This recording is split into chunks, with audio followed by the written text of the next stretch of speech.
आणि आज आपण आहे वानखेडे स्टेडियममध्ये मॅच बघण्याचा आनंद लुटतोय आणि मॅच एकदम शेवटच्या ओव्हर्समध्ये जाते.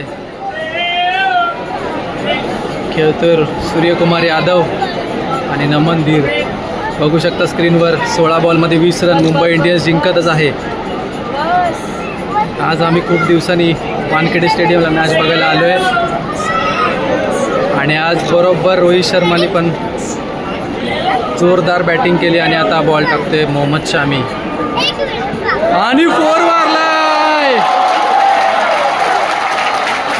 सूर्यकुमार यादवने आणि मला वाटते रन आणि बॉल एकत्र सेम झालेत. बघू शकता स्टेडियममध्ये